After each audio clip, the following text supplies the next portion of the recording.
नमस्कार, मैं हूं अंजलि इस्टवाल और एक बार फिर से हाजिर हूं बस इसी दुआ के साथ कि फिट रहे इंडिया। अभी कुछ खबरों में हमने सुना कि किस तरह से कुछ इंस्टेंट नूडल्स के अंदर MSG और यहाँ तक कि लेड तक मौजूद है। आज हम आपको बताने वाले हैं कि अगर इन चीज़ों को लंबे वक्त तक आप खाएं तो इसका क्या नुकसान आपके शरीर पर हो सकता है। जैसे MSG की अगर हम बात करें, like we add salt to our food.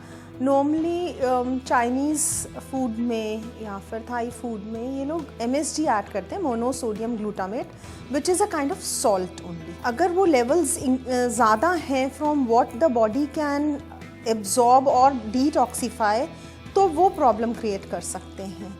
और लेकिन लेड के हाँ काफ़ी ज़्यादा नेगेटिव इफ़ेक्ट्स हैं। वो टेस्ट एनहांसर्स की तरह इस्तेमाल किए जाते हैं। अगर वो कुछ अमाउंट से ज़्यादा बॉडी के अंदर चले जाते हैं, कुछ माइक्रोग्राम कुछ मिलीग्राम उनके वो रहते हैं, 3 माइक्रोग्राम एक्चुअली पर kg बॉडी वेट माना जाता है लेड के लिए। अगर उससे ज़्यादा हो जाता है तो इट इज़ हार्मफुल। जानकार मानते हैं कि दूध से बनी चीज़ें और प्रोटीन के सोर्सेज जैसे कि चिकन, मटन, फिश, इनको मिक्स नहीं करना चाहिए। आखिर क्यों, ये बता रही हमारी न्यूट्रिशनिस्ट। आज हम कुछ डिफरेंट बात करते हैं। बहुत लोग मेरे पास आके ये पूछते हैं कि हमें क्या खाना मिक्स करना चाहिए, चावल और रोटी साथ में नहीं खानी चाहिए या फिर प्रोटीन और कार्ब साथ में नहीं खाना चाहिए। तो ये इस विषय में थोड़ी सी हम बात करेंगे जिससे कॉन्सेप्ट थोड़ा क्लियर होना शुरू हो जाता है। तो 2 चीज़ जो आप नहीं मिलाएंगे वो होता है प्रोटीन्स और डेयरी। ये जब हम मिलाते हैं हमारा डाइजेशन गड़बड़ा जाता है और अगर आपकी बॉडी ने डाइजेशन नहीं किया तो वो अंदर रह के सड़ जाएगा खाना और फर्मेंटेशन होना शुरू हो जाएगी जिससे एसिडिटी होती है। तो आप कभी भी वो चिकन मैरिनेटेड विद दही बहुत अच्छा आइडिया नहीं है क्योंकि उसमें डेयरी भी है और प्रोटीन भी है। चावल और रोटी बहुत अच्छा कॉम्बिनेशन नहीं है कंबाइन करने के लिए। कभी भी आप 2 कार्ब्स को जॉइन ना करें। सब्जियां आप प्रोटीन्स के साथ भी खा सकते हो, कार्ब्स के साथ भी खा सकते हो। फल आप एक मॉर्निंग स्टार्टअप की तरह खाओ कि हमने शुरुआत की दिन की फल खा के हमें सिंपल एनर्जी मिल गई क्योंकि फल में शुगर होता है। दूसरा तरीका फल खाने का है वर्कआउट से पहले। तीसरा तरीका फल खाने का होता है फल एज अ मील खा सकते हो। जब आपको लग रहा है आपकी एनर्जी लेवल शाम को 4-5 बजे डिप हो रही हो तो आप एक केला उठा के खा लो या कोई फ्रूट खा लो, आप तुरंत इंस्टेंटली एनर्जेटिक फील करना शुरू कर देते हो। तो ये सिंपल चीज़ों का हम ध्यान रखते रहेंगे, सिंपल वे में खाना खाएंगे, बहुत सारी चीज़ें प्लेट में डाल के नहीं खाना खाएंगे तो आपकी डाइजेशन आपको थैंक्स करेगी। चेयर पर बैठकर किस तरह से करें योगा, ये बता रही हैं हमारी एक्सपर्ट। नमस्कार, आज हम seated posture with the help of chair करेंगे। इस पॉस्चर से आपकी स्पाइन को बहुत बेनिफिट्स मिलते हैं और उसके साथ साथ हार्ट सेंटर ओपनिंग, चेस्ट के लिए भी ये पॉस्चर बहुत बेनिफिशियल है। तो अब हम देखेंगे कि हमने ये पॉस्चर कैसे करना है। जब आप चेयर पे बैठे तो आप एक चीज़ का ध्यान रखें कि आप चेयर के एज पे बैठेंगे, आप चेयर के पीछे जाके नहीं बैठेंगे। So let us start the movement spinal flex, इसे हम कैमल पोज भी कहते हैं। सो इनहेल करते हुए आपके एल्बोज थोड़े बेंड होंगे और चेस्ट ओपन होगी। एक्सेल, चेस्ट कोलैप्स और स्टमक इन। Again, inhale, exhale, inhale, exhale.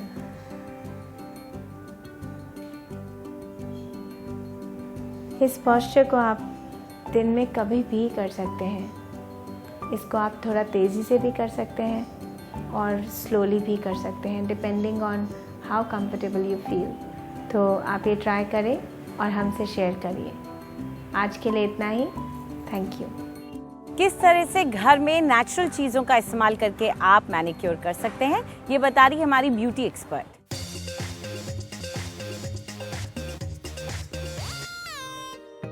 नमस्कार, आज हम बात करेंगे एक नेचुरल मैनिक्योर की इंग्रेडिएंट्स और उसके एडवांटेजेस के बारे में। तो आज हम बिल्कुल प्योर नेचुरल इंग्रेडिएंट्स से हाथों को सॉफ्ट एंड ब्यूटीफुल बनाएंगे। इसके लिए आपको चाहिए गर्म पानी, रोज़ पेटल्स, नींबू, सॉल्ट, शहद और इसके साथ सी फोम।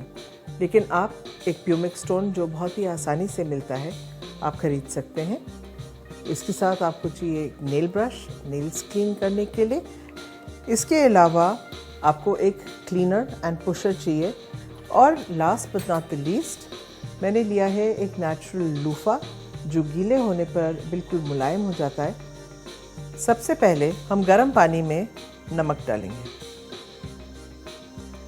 और इसमें हम डालेंगे रोज़ पेटल्स और अपने आप हाथ इसमें सोक कर लीजिए।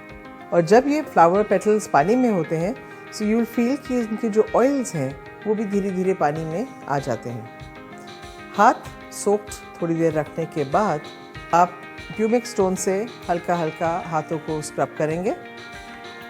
नेल्स को आप ब्रश से ब्रशिंग करेंगे and then using the cleaner and pusher आप क्यूटिकल्स को हल्का हल्का पुश करेंगे। इसका जो नोकीला साइड है उससे आप नेल्स को अंदर से क्लीन करेंगे। ये सब कुछ करने के बाद आप वंस अगेन हाथों को इसी पानी में डिप कर लीजिए, से अबाउट 5 to 7 मिनट्स। फिर से हाथों को बाहर निकाल के आप देखेंगे कि हमने यहाँ पर लेमन रखा है कि ये लेमन हम हाथों पे हल्का हल्का स्क्रब कर देंगे। इसको हम पानी में हाथ नहीं डालेंगे बल्कि हम इसके ऊपर शहद लगाएंगे। तो आप देख रहे हैं कि एक लार्ज ग्रैन्यूल ऑफ शहद को लेके हम हाथों के ऊपर हल्का हल्का मसाज करेंगे। अगर आप हाथ इस पर नहीं इस्तेमाल करना चाहते तो आप लूफा लेके लूफा से भी स्क्रब कर सकते हैं। थोड़ी देर शहद को हाथों में आप छोड़ दीजिए और फिर इसी पानी में धीरे से आप हाथों को डिप कर लें और आप देखेंगे कि आपके जो हाथ हैं वो कितने soft and smooth and well manicured naturally मिनटों में हो जाएंगे। कोई भी कसरत करने से पहले अच्छी तरह से स्ट्रेचिंग कर लेना अच्छा होता है। तो हमारी एक्सपर्ट आपको सिखा रही हैं किस तरह से फुल बॉडी स्ट्रेच करें।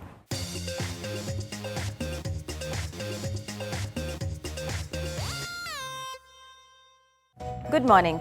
आज का हमारा जो स्ट्रेच है वो एक फुल बॉडी स्ट्रेच है जो हमारे बैक को, हमारे हैमस्ट्रिंग्स को, हमारे ग्लूट्स को, सब चीज़ों को वर्कआउट करने वाला है। इसमें हम अपना एम्फेसिस अपने ब्रेथ पर रखेंगे। इसके लिए आप मेरे साथ आइए। अपने पैरों को हिप डिस्टेंस अपार्ट रखिए, हाथों को ऊपर लेके जाएंगे और लंबी सांस भरेंगे। एक्सहेल करते हुए आप नीचे की ओर आइए और स्ट्रेच को फील कीजिए। थोड़ी देर यहीं पे रहिए। जितनी देर होल्ड कर सकते हैं यहाँ पे होल्ड करके रखिए। धीरे से ऊपर आइए और इस पोजीशन को होल्ड करके रखिए। अपनी आईज को क्लोज कर लीजिए और धीरे धीरे ब्रीथ करते रहिए। वापस नीचे चले जाइए और एकदम आराम से धीरे से ऊपर की ओर आइए। इस स्ट्रेच को हम एक बारी और रिपीट करते हैं।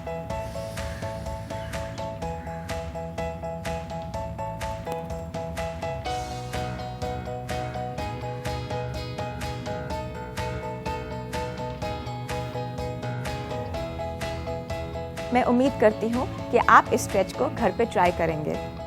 रेड लिपस्टिक अगर सही तरीके से न लगाई जाए तो बहुत लाउड भी लग सकती है।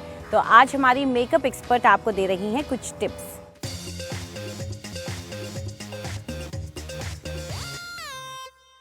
अक्सर जब हमारी कोई फ्रेंड रेड लिपस्टिक लगाती है तो हमें वो बहुत खूबसूरत लगती है और कहीं ना कहीं हम भी उसे ट्राई करना चाहते हैं, पर कभी ना कभी हमारा कॉन्फिडेंस थोड़ा लो पड़ जाता है। आज हम आपको यही कॉन्फिडेंस बूस्ट देने वाले हैं। अगर आपका कम्प्लेक्शन डार्क है तो आपको थोड़े डीपर टोन्स के रेड चूज़ करने चाहिए, जैसे कि कुछ इस तरह। डीपर कलर्स आपके कम्प्लेक्शन को ज़्यादा निखारेंगे और आप ब्राइट लगेंगे। अगर आपका कम्प्लेक्शन वीटिश है या मीडियम फेयर है तो आप प्रॉपर रेड या ब्लड रेड या ब्राइट रेड का यूज़ करें, ये आपके कम्प्लेक्शन पे बहुत अच्छा लगेगा। और अगर आपका कम्प्लेक्शन फेयर है तो आप थोड़े ऑरेंजी रेड ट्राई करें, जिससे आपकी पर्सनालिटी और भी उभर के आएगी। ये तो हो गई कलर्स की बात कम्प्लेक्शन के अकॉर्डिंग। अब हम देखते हैं कि कैसे इन्हें सही तरीके से लगाया जाए। जब आप लिपस्टिक लगाएं तो उससे पहले लिप बाम का यूज़ ना करें, पर अगर आपको लगता है कि लिप्स बहुत ड्राई हो रहे हैं तो हल्का सा लिप बाम लगाकर उसके बाद उसे एक ड्राई टिश्यू से डैप कर लीजिए। अब हम शुरू करेंगे लिप लाइनर से। लिप लाइनर की शेप हम कुछ इस तरह बनाएंगे। पहले आप एक वी ड्रॉ करेंगे कुछ इस तरह, और फिर इसे इस तरह एक कॉर्नर पे ले जाएंगे।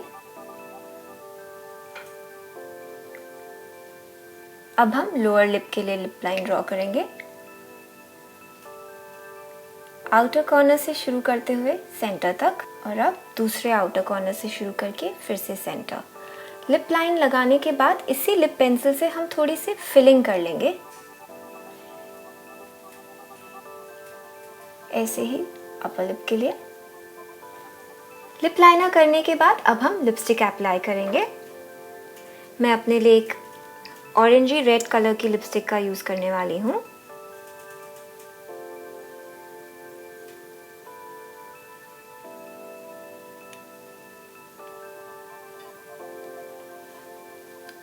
अगर आपकी लिपस्टिक कभी बाहर निकल जाए या फैल जाए तो आप अपने कंसीलर ब्रश से उसे हल्का सा क्लीन कर सकती हैं, जिससे कि आपके लिप्स को एक अच्छी डेफिनेशन मिलेगी। आई होप आज की टिप आपको अच्छी लगी हो और अब आप रेड लिपस्टिक कॉन्फिडेंटली लगाएं। फिट रहे इंडिया में फिलहाल इतना ही। आपको हमारा कार्यक्रम कैसा लगा हमें ज़रूर बताएं। आप अपनी राय हमें ईमेल कर सकते हैं fit@ndtv.com पर। आप ट्विटर पर भी हमारे साथ जुड़ सकते हैं।